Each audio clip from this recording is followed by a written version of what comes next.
नमस्कार। किसी भी राष्ट्र के सामाजिक व आर्थिक विकास में महिलाओं की भूमिका को अनदेखा नहीं किया जा सकता है। वस्तुतः महिला और पुरुष दो पहियों की तरह हैं जो समाज की प्रगति में महत्वपूर्ण योगदान देते हैं। अगर इसमें एक भी पक्ष कमज़ोर है तो समाज की प्रगति में एक अवरोध उत्पन्न हो जाता है। शिक्षा समेत सभी क्षेत्रों में महिला और पुरुष की समान भागीदारी होनी चाहिए, अवसर की उपलब्धता होनी चाहिए, तभी समाज व राष्ट्र आगे बढ़ सकता है। आज अनुभव कार्यक्रम में हम इसी परिप्रेक्ष्य को लेकर चर्चा करेंगे।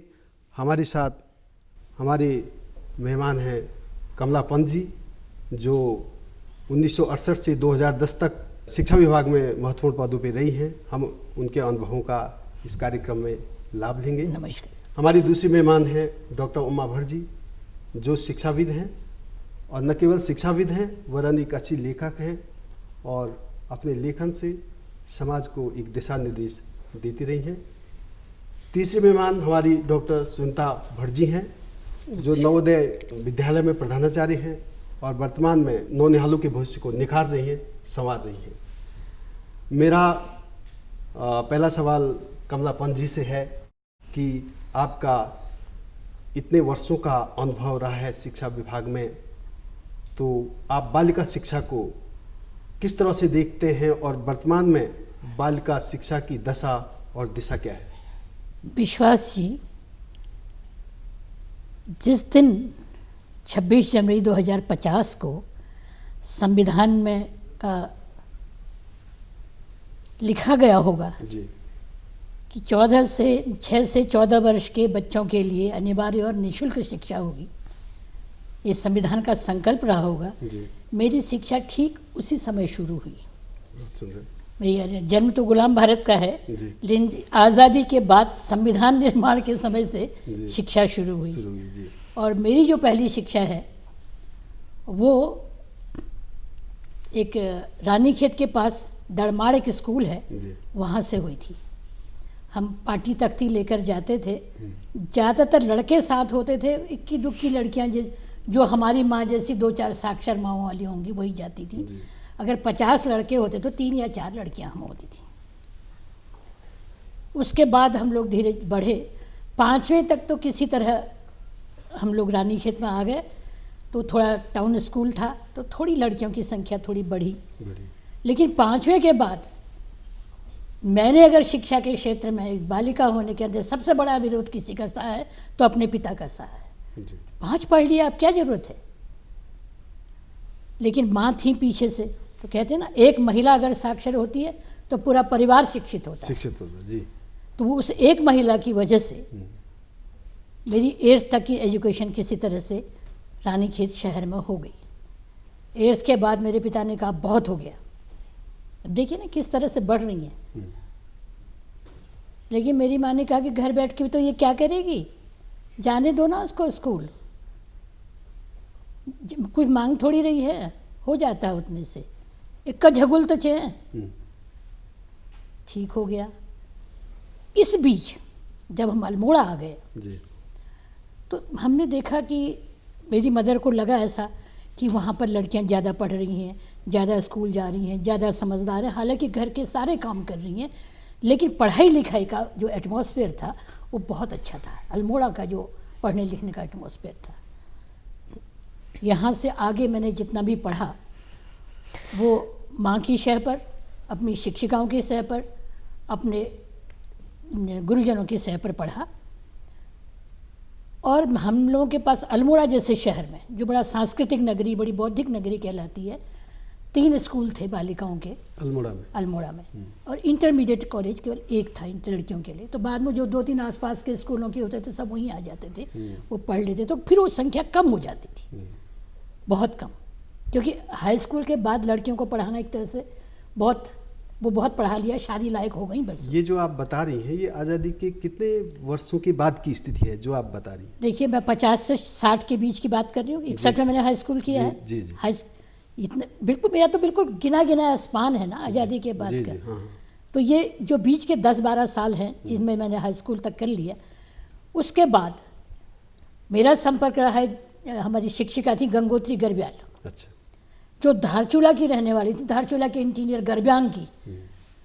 वो किसी तरह से HTC पास करके टीचर हो गई थी, और उन्होंने ये शुरुआत की कि धारचूला मुनस्यारी से जितनी भी ट्राइब्स लड़कियां थी उनको वो अल्मोड़ा ला के बुलाती थी और वहाँ अपने साथ पढ़ाती थी। तो जब उनकी लड़कियां वहाँ आकर पढ़ती थी और अच्छा निकलती थी तो लोकल लड़कियों को भी बड़ा प्रोत्साहन मिला। तो धीरे धीरे मैंने देखा कि लड़कियों की शिक्षा में प्रगति हुई। 1968 में मैं नौकरी में आई और मेरी पहली पोस्टिंग बरेली में हुई।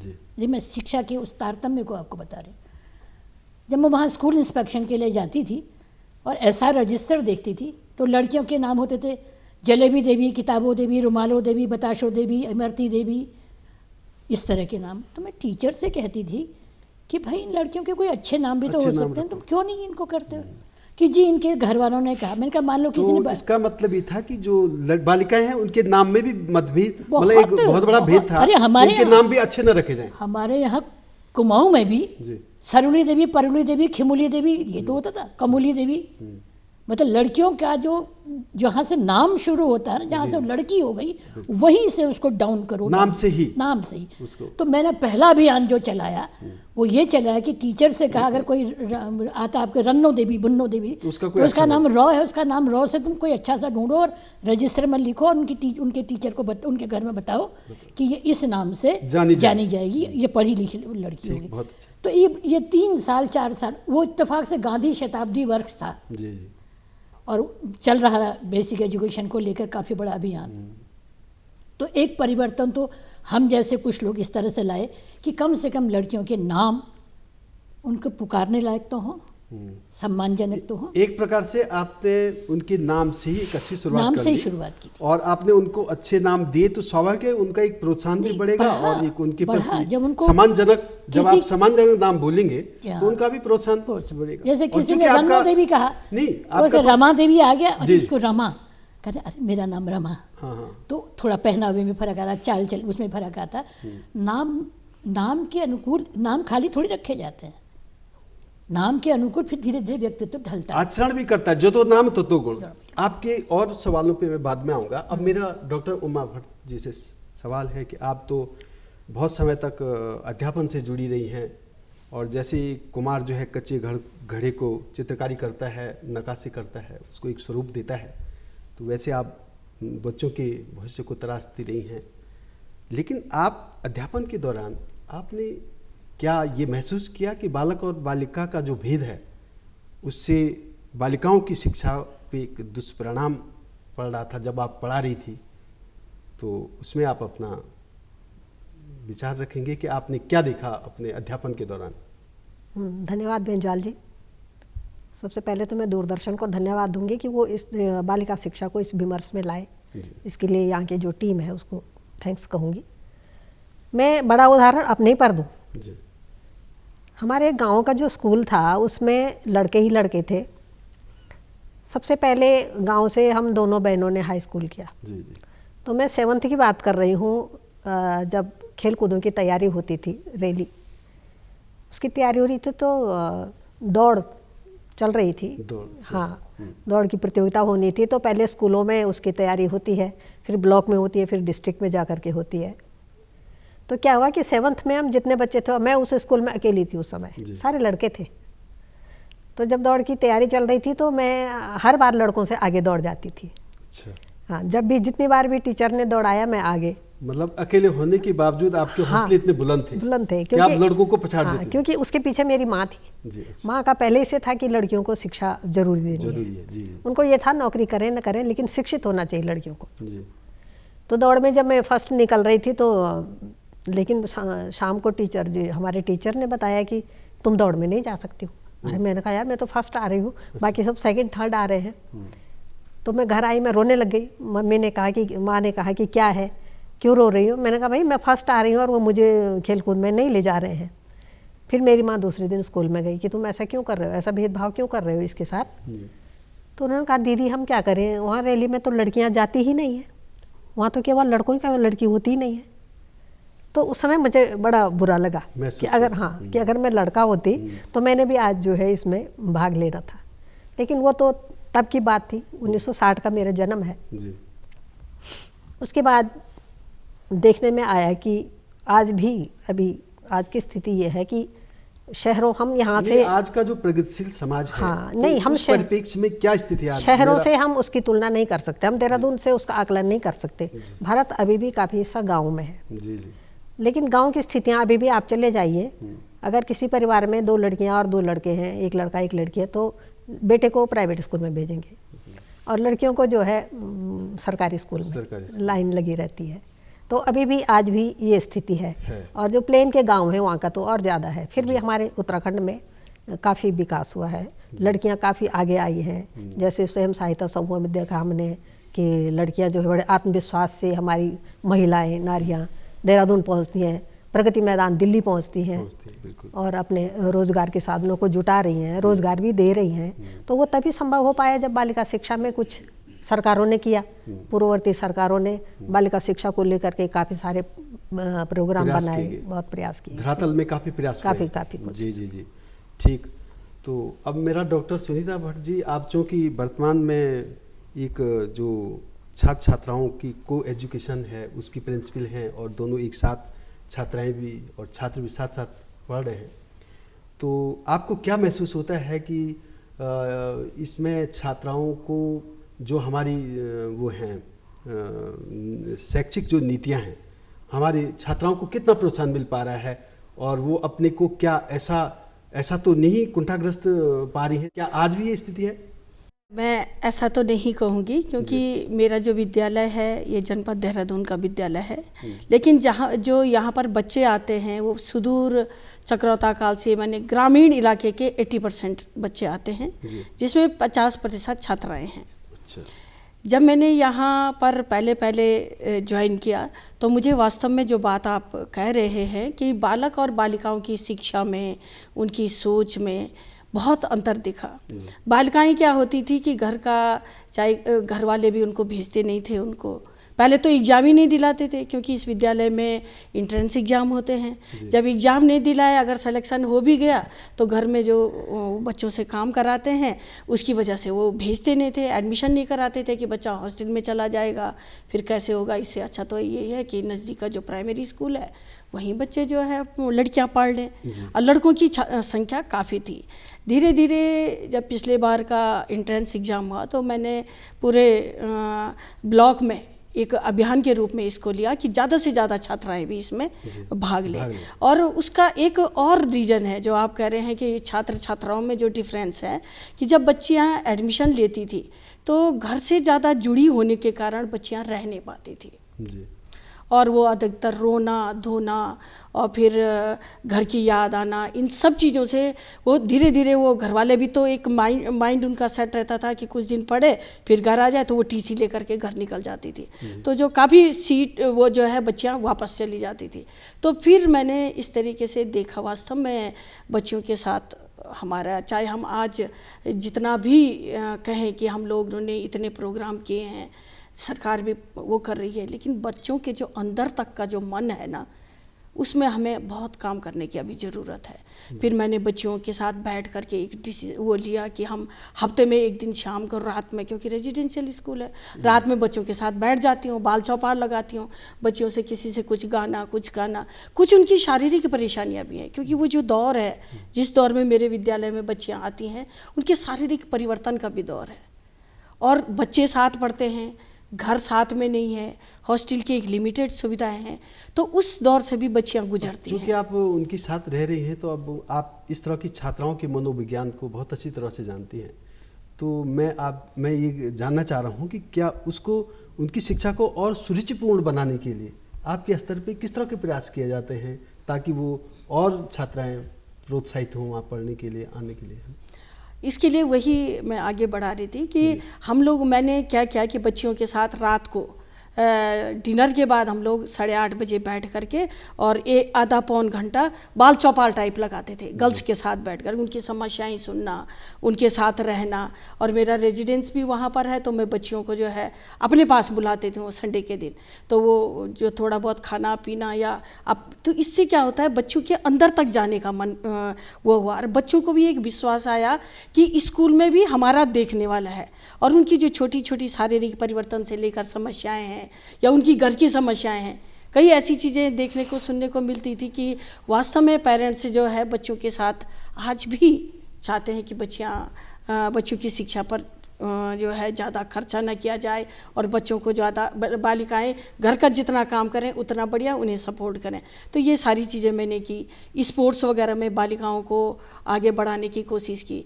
और आप यकीन मानिए कि इस समय खेल महाकुंभ हुआ, तो वॉलीबॉल का अंडर 14 हो या दौड़ हो, रेस हो या टीटी हो, हर जगह हमारी बालिकाओं ने स्टेट लेवल पर जो है प्रतिभाग किया, विज्ञान प्रदर्शनी में भी, इंस्पायर अवार्ड में भी।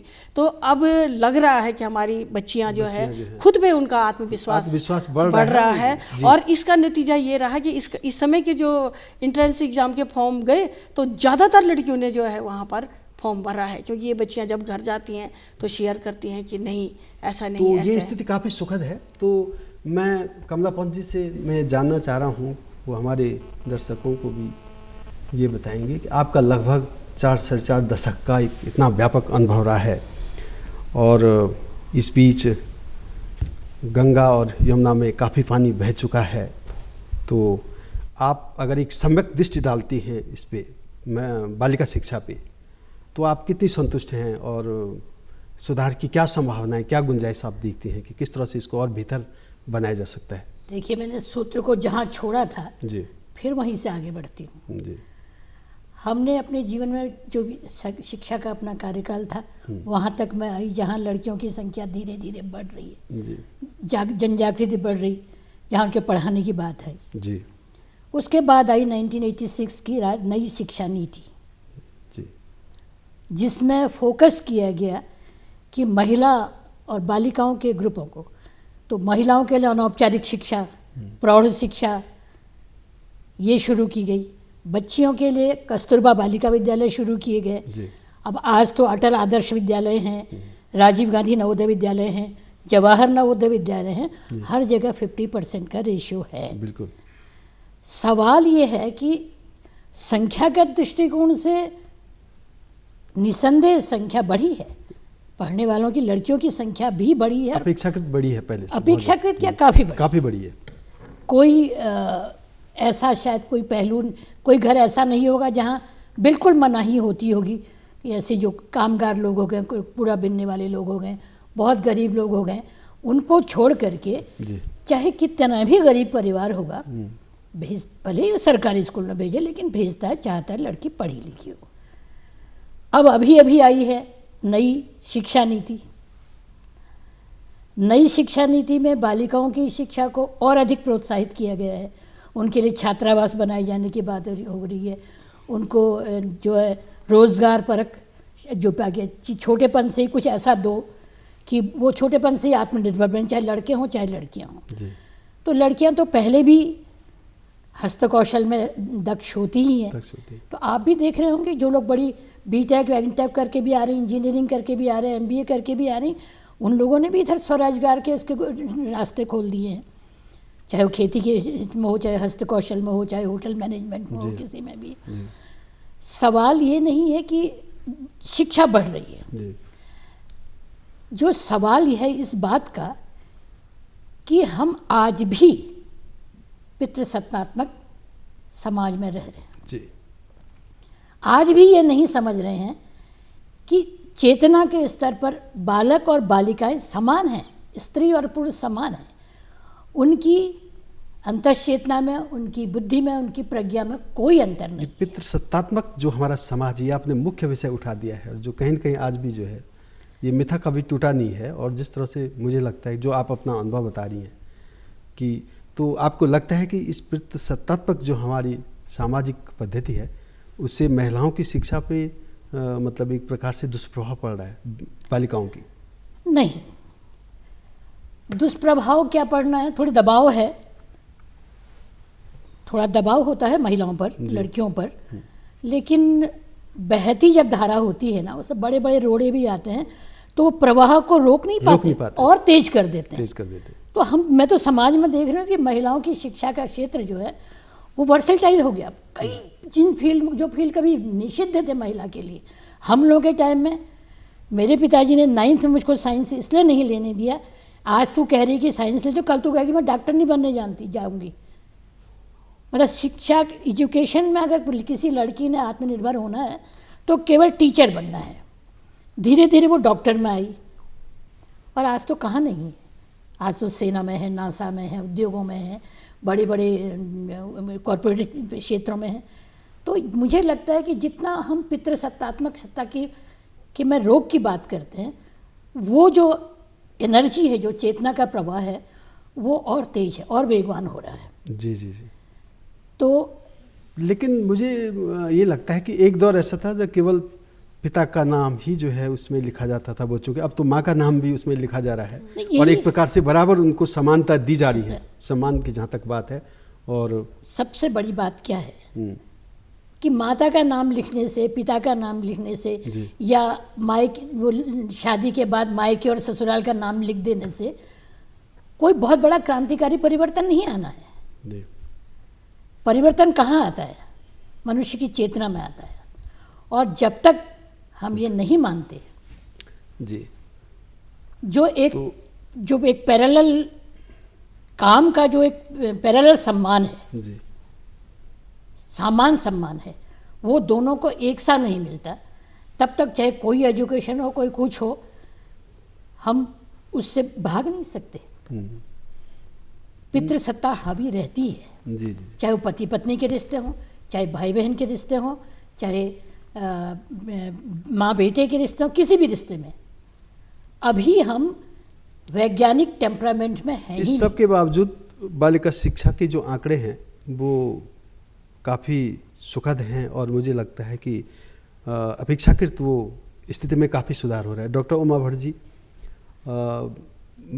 बालिकाओं को, महिलाओं को जो है किसी भी काम के प्रति वो बहुत संजीदा रहती है काम करने के लिए, और जो पुरुष रहते हैं अक्सर ज़्यादातर परिवारों में क्या है, ये लापरवाह साहब काम करने में ढेला ढाला है।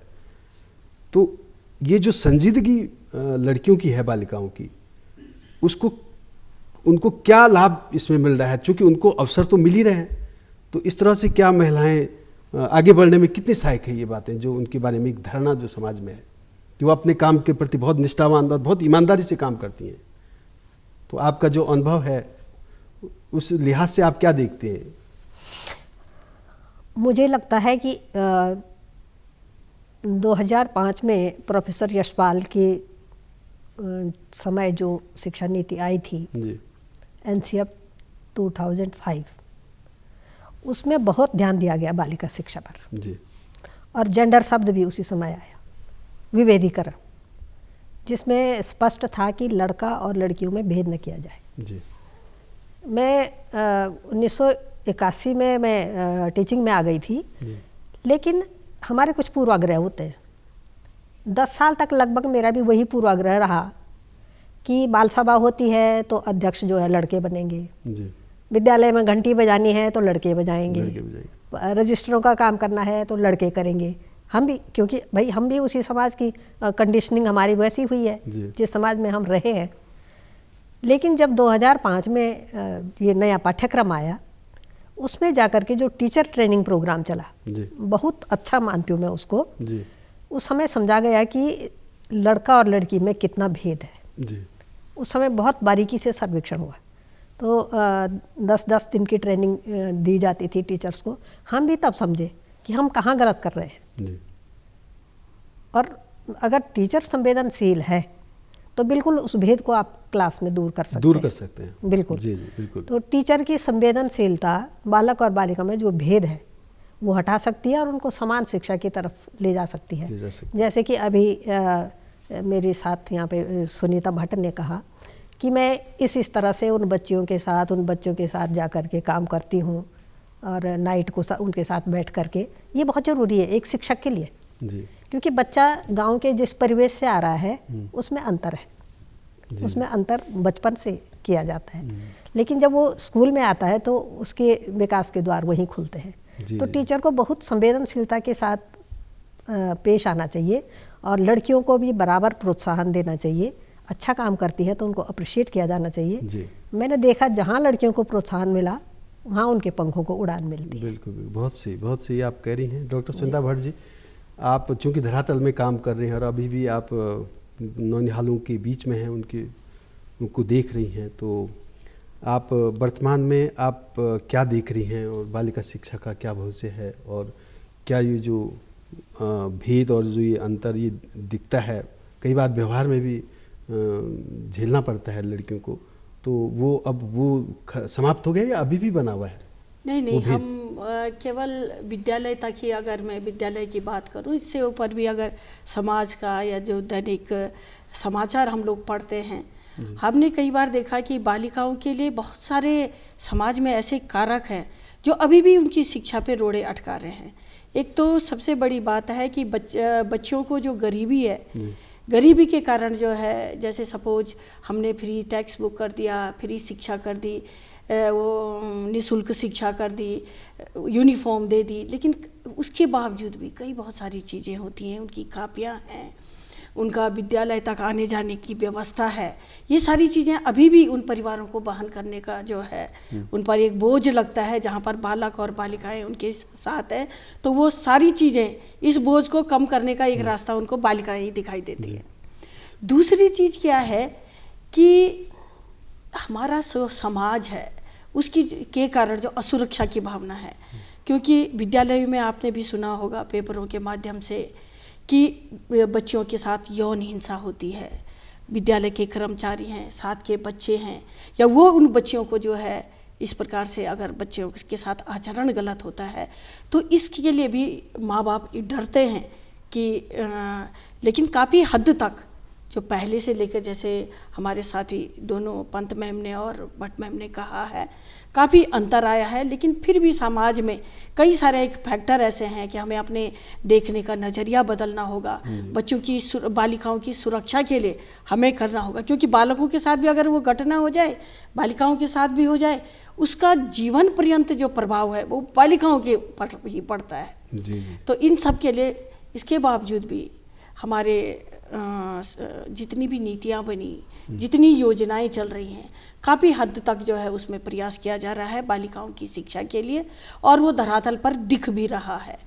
चाहे हम बेटी पढ़ाओ, बेटी बचाओ, बेटी पढ़ाओ योजना की बात करें तो उसमें भी जो भ्रूण हत्या रोकने से लेकर के उनकी यौन जो हिंसा है या घरेलू हिंसा है, तो ये सारी चीज़ें जितनी भी सामाजिक कुरीतियाँ हैं वो तभी दूर हो सकती हैं जब हमारी बालिकाएं शिक्षित हों और हमारे सुरक्षित हों, और उनके उसके लिए हम जो है सुरक्षा के लिए हम कार्य करें, और समाज में भी हमें भी एक नई तरीके से, चाहे हम बालिकाओं की बात ना करें, पुरुष समाज को भी इसके लिए अपना नज़रिया बदलना पड़ेगा। जी, बहुत सही। तभी जो है हम लोग इन बालिका शिक्षा या बालिकाओं को जो उड़ान, असीमित क्षमता है हमारी बालिकाओं के पास, जो उनका प्रबंधन, जैसे आपने अभी कहा था कि वो संजीदा रहती हैं, वो अपना प्रबंधन उनका बहुत, सेल्फ डिसिप्लिन बहुत अच्छा होता है, उसका हम उपयोग कर सकते हैं। जी, आप लोगों की तरफ से बहुत अच्छा सुझाव आया। चूँकि इस परिचर्चा में